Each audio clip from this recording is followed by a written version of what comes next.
Pas seulement ça rentre dans les priorités de l'action des Nations Unies aujourd'hui, mais je dirais que c'est peut-être probablement la première priorité. Le secrétaire général des Nations Unies a très clairement dit que si on ne gagne pas la lutte contre le réchauffement climatique, il n'y aura pas d'autres priorités parce qu'on ne sera plus là. Donc on a besoin vraiment de mettre en avant la lutte contre le changement climatique comme la toute première priorité mondiale aujourd'hui. Le secrétaire général a dit à plusieurs reprises, c'est une course que nous sommes en train de perdre, et c'est une course que nous devons gagner. Et donc, c'est vraiment, je pense, pour nous, la toute première cause de préoccupation et d'action aujourd'hui. Alors, les pays africains ont parfois comme l'impression qu'ils sont un peu laissés, ils sont abandonnés dans cette course-là. Qu'est-ce que vous pouvez leur dire aujourd'hui? J'utiliserai les mots de notre secrétaire général qui a dit dans une intervention de façon très claire, et je vais vous le citer. Il a dit que l'Afrique a l'autorité morale sur les questions de changement climatique et a le droit de demander aux émetteurs de CO2 les plus importants de diminuer leurs émissions et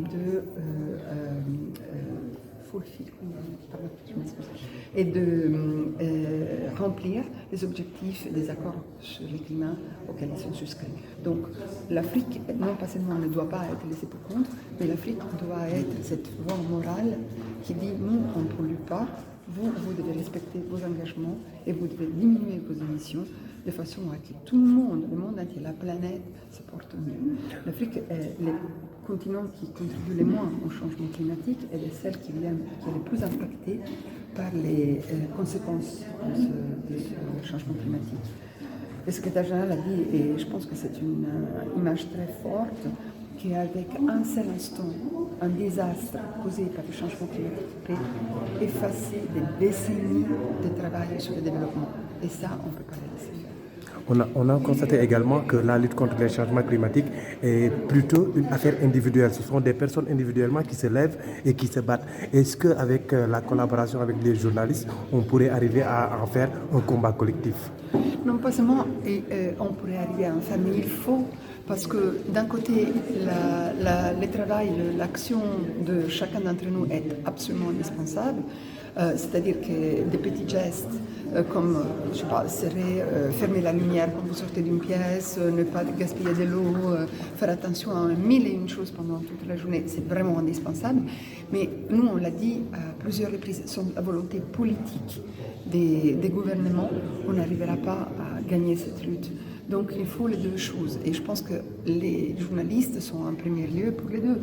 Il faut informer l'opinion publique, il faut leur donner une information de qualité, mais il faut aussi être un peu la conscience des gouvernements et pousser pour que les gouvernements prennent aussi action et que d'un côté, ils sollicitent dans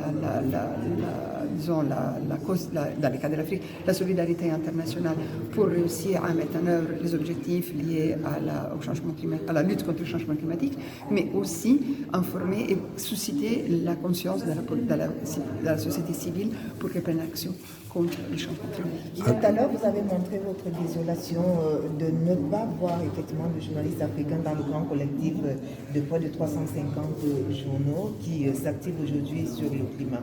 Alors, qu'est-ce que vous attendez des journalistes d'Africa 21 aujourd'hui?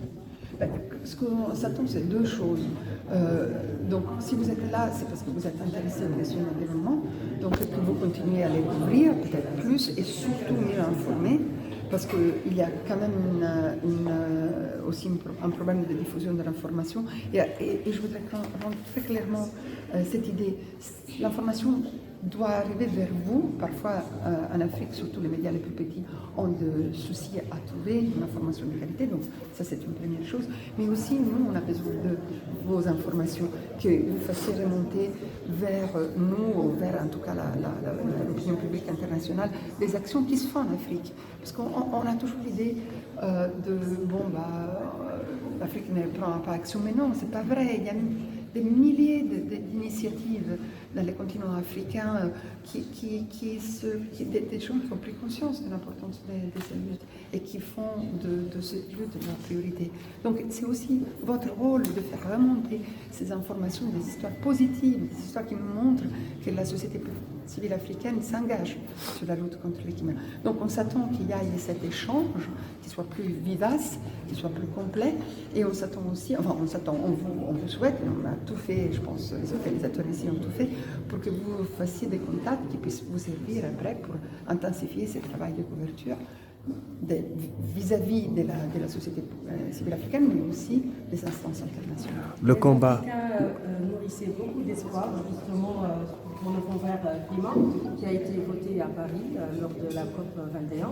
Et de plus en plus, on se rend compte que l'accès à ces financements est vraiment très difficile, car ça a mis beaucoup de temps et la majeure partie des projets sont rejetés. Qu'est-ce que vous en pensez? Je ne suis pas une spécialiste du Fonds vert, donc je ne peux pas vous donner une réponse sur la question même. Il faut toujours améliorer. Les institutions ne sont jamais parfaites, surtout celles qui viennent de créer, mais il faut continuer à améliorer effectivement cette situation si tel est le cas. Mais ce qui est important, de nouveau, je reviens à mon propos, puisque je suis une porte-parole, essaie de vous demander à vous donc de porter cette instance, si elle est légitime, avec des informations de qualité sur les choses qui ne vont pas bien, et essayer de les faire remonter auprès de vos gouvernements et aussi auprès de l'opinion publique mondiale. C'est la seule façon de faire changer les choses, s'ils ont besoin d'être changés. Le combat, c'est également une affaire des prochaines générations. On a vu la jeune suédoise Greta Thunberg qui fait le tour du monde. Est-ce qu'on peut s'attendre à ce que vous sensibilisiez également les jeunes africains pour que, comme Greta, ils soient des acteurs contre les changements climatiques? Alors, les jeunes Africains sont déjà sensibilisés. Les 21 septembre, 2 jours avant les sommets sur l'action climatique, le secrétaire général, M. Guterres, a fait venir à New York, 500 jeunes qui étaient un peu les héros de la lutte contre le changement climatique dans leur pays.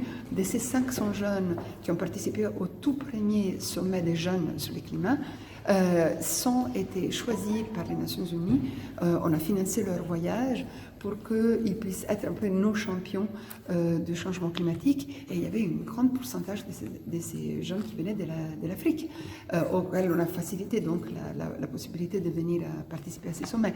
Donc nous, on pousse, mais et eux, ils poussent aussi, ils sont très actifs. Et je pense qu'effectivement, comme il dit le secrétaire général, a wind of hope, vraiment, il parle d'un monde d'espoir qui vient d'Afrique. C'est surtout ces jeunes qui les portent. Merci beaucoup. Merci. Merci beaucoup, madame. Oui, je pense que je m'en ai resté une.